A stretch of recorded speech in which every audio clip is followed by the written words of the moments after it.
Hey there, folks. It's Jarrod, the yard sale artist, here with just a little pop-up live stream.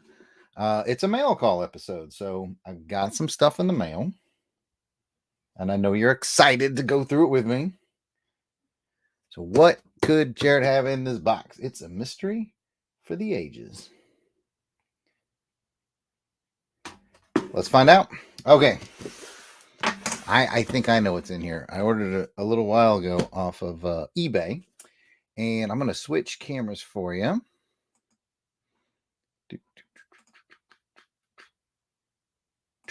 There you go. There's a, don't get my address. I'm not really worried whether you guys get my address or not. Let's see here. Let's find out what's in the box on this one.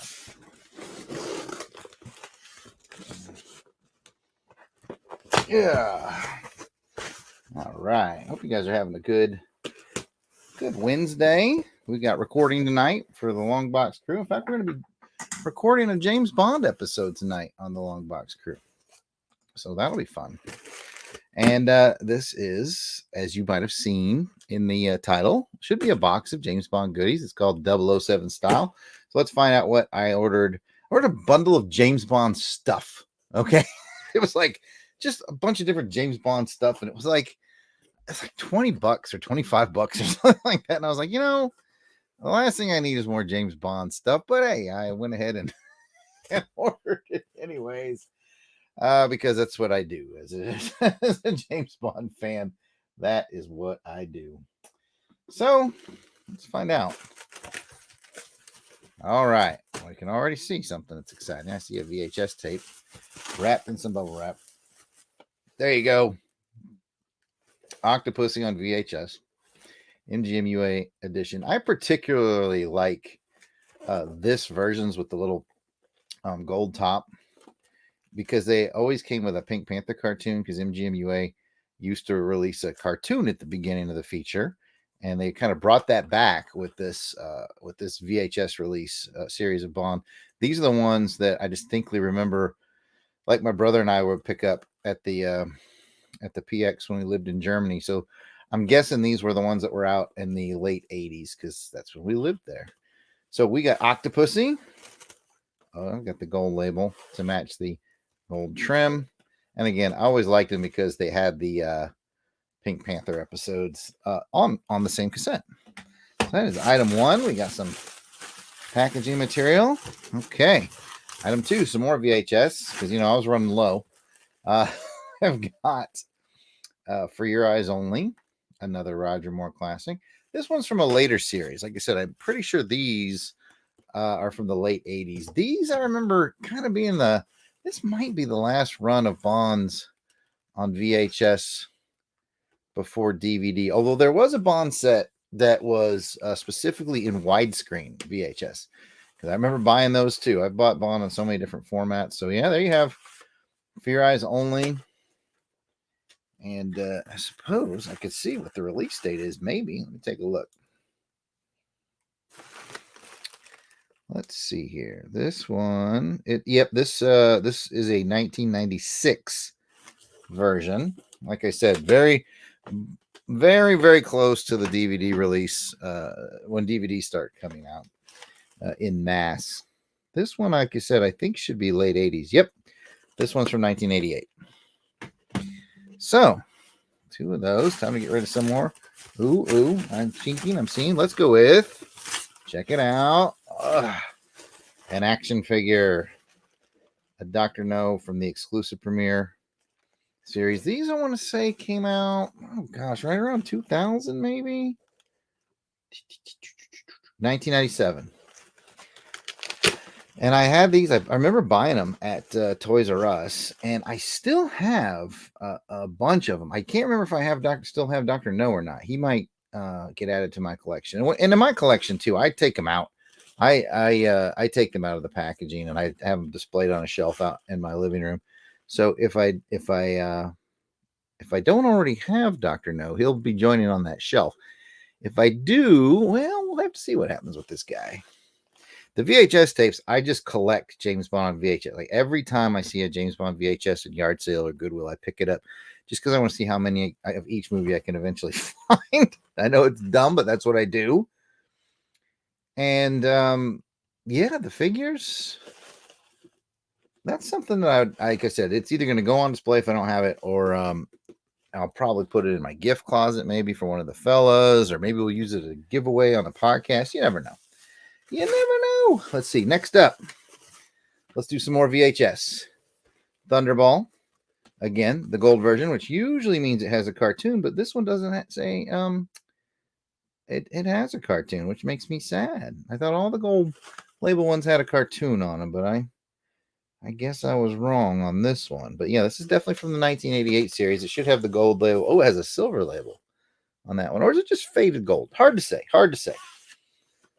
But there you have it. I like it. Says right back here, the wettest and wildest Bond of all. That's what it says right there.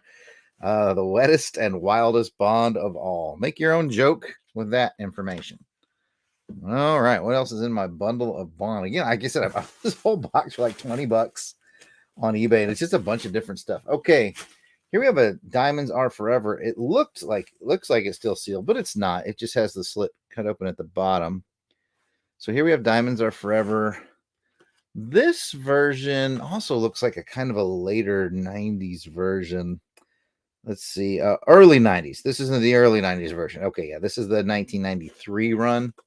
I remember if you line them up, they start to make a picture with the spine. But yeah, it's in really good shape. So that'll be added to my James Bond, my completely unnecessary James Bond VHS collection. Oh, hey, Heinz. I see you in the chat. I haven't seen you around in a while, bud. Hope you're doing good. My buddy HK is in the chat. Let's see what else came in today's 007 mail call. Okay, it's another early 90s. I think we determined 93, right? Though this particular one came out in 94. So apparently maybe they were releasing them in like order or something, because this one came out in 93 and this one in 94. They're part of the same series. Like I said, you start putting them together and they start making the picture. I think it's the gun barrel on the side. But that's cool. I don't think I have these two particular releases for these movies in my completely unnecessary James Bond VHS collection. So these are exciting to me. Again, I just, if I see a Bond video, a VHS, if I see one when I'm out yard sailing, or if I hit the Goodwill, the Christian Mission, or whatever, I pick it up. And right now, I think I have about 60 tapes. I've covered all the movies. I have at least one for every movie. And now it's kind of fun just to find different versions too. I know it's the silliest hobby ever. All right, we have another figure. So we can add Honey Rider to the Dr. No. Another nice one. Let's see.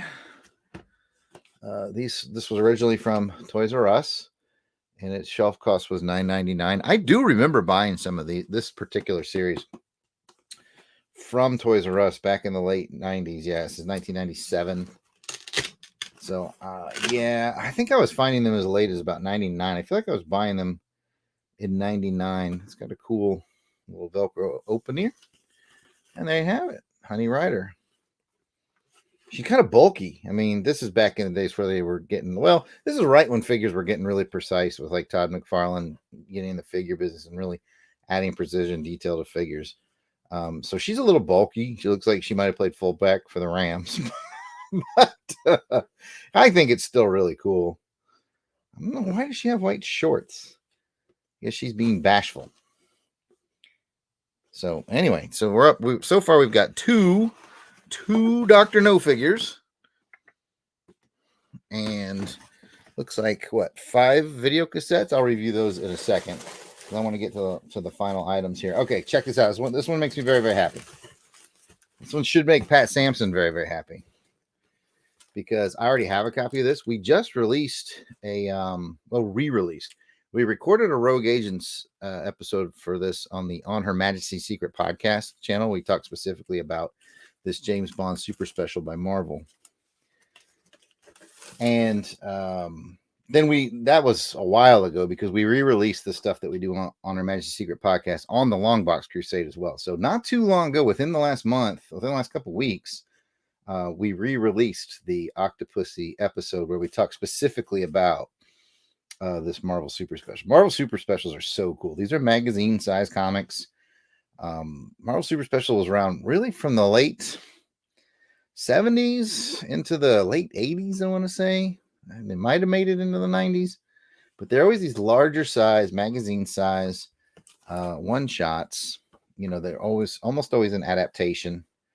And this is just a really cool one of Octopussy. And if you want to hear the whole crew talk about this, like I said, just go check out the Longbox Crusade on your favorite podcatcher or here on YouTube. We posted it on YouTube as well. So you can catch that just about anywhere. Well, oh, the role-playing game advertisement on the back is just baller. I still have this role-playing game, and like just about, I might have every module for it. Yeah, I don't play it. It sits on my shelf and gathers dust, but I have much like most of my Bond collection. All right, so like I was saying, this is the magazine size, and then Pat should get excited because I already have this one.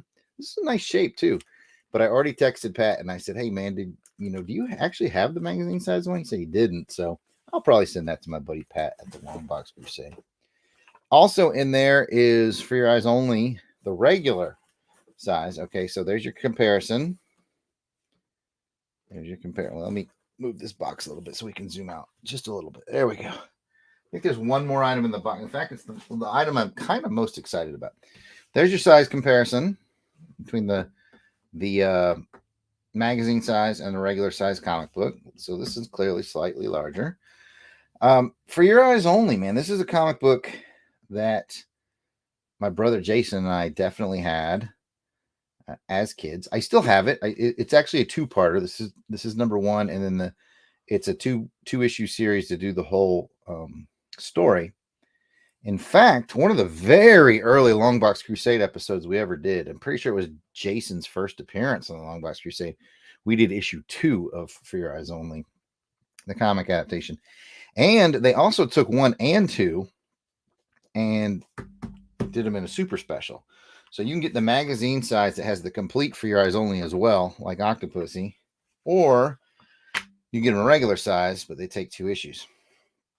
What's neat about you get slightly more content if you get the comic book size, more comic book content if you get the regular comic size for Your Eyes Only.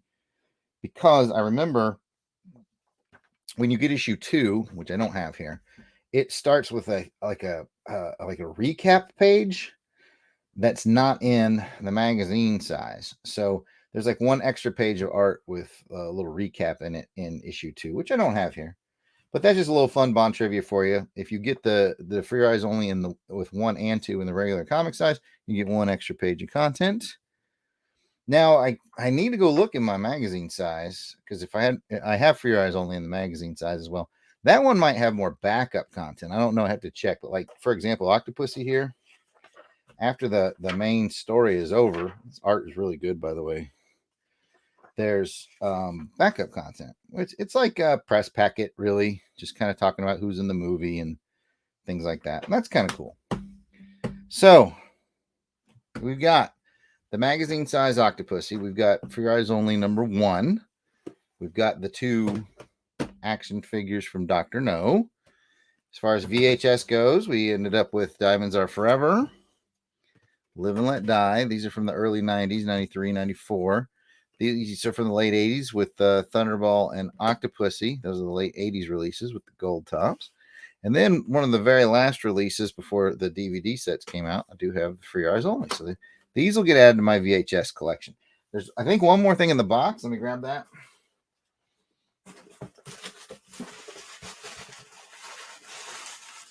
Yeah, there it is. This is the thing that kind of jumped out at me when I saw this bundle on eBay.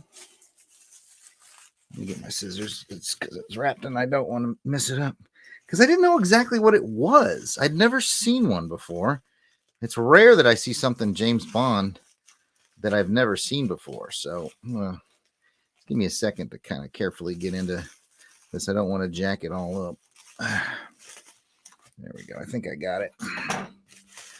So this is like really what got me to pull the trigger on it. Is a book. It's an old paperback, and I've never seen one before. Here it is. It's called For Bond Lovers Only. The Files on That Man, examined by Ian Fleming, Jack Fishman, Sean Connery, Raymond Chandler, Georges Simenon, might be mispronouncing that, Lynn Dayton, Alan Dulles, and others. Bond Girls and Weapons, 16 pages of photographs. The original price has been scratched out. So this is a paperback book. Again, I've never seen it before, and I've seen a lot of Bond-related stuff. So there's the girls and the sexy, and and the gadgets, mostly girls. There's the gadgets. Okay, mostly girls, 2 pages of gadgets. There's the back cover. He is handsome. Oh, try it again. He is a handsome, elegant womanizer in a world of sex, snobbery, and sudden death. The friskiest, most ruthless, and definitely the most bedridden, best-loved spy in the world. There are many imitations, but Bond stands alone. This is the spotlight turned revealingly, I'll get it out, on his world and that of his creator, Ian Fleming, intimately presented by such distinguished personalities as Georges Simenon, I'm probably messing that up, Raymond Chandler, Sean Connery, Lynn Dayton, Jack Fishman, Alan Dulles, former head of CIA and espionage authority J. Bernard Hutton. The man, the legend, the girls vividly examined and illustrated for Bond lovers only. I've never seen this before out in the wild. Let's find out when it was written. It's a Dell book. It's paperback. From the font, the smell, got a good book smell. The paper type. Before I look, I'm gonna guess. I'm gonna guess that this book came out in, let's say, 1966. I'm saying 66. I was close. It was 1965. So this is interesting. I guess it's just Sean Connery interview. Maybe it's a lot of interviews that have been sort of captured in a prose form. I don't know, but I'm gonna find out. So this is what caught my eye the most out of this bundle. Again, I can't remember exactly what I paid. It was in the neighborhood of 20 to 25. I think after shipping and everything, it was like $40. I want to say $40 total after shipping. And so I'm pretty happy with this little pickup here. I mean, again, these are going to go in my completely unnecessary VHS collection. That's probably going to go to Pat because I think he was the only one of us that didn't have the magazine. This will probably become a giveaway on the show. These, depending on whether or not I have a lot from this series standing on a shelf in my living room. If I don't have them, they go on the shelf. If I do have them, they'll probably end up being podcast giveaways. And then this right here is going to go on my James Bond bookshelf. Great picture of Ursula Andress there on the cover. Very interesting. Of all the names on here that I really recognize, if I'm being honest, of course, I recognize Ian Fleming, Sean Connery, Raymond Chandler, and Lynn Dayton. I've actually read 3 Lynn Dayton books. So anyways, that, ladies and gentlemen, is the 007 mail call.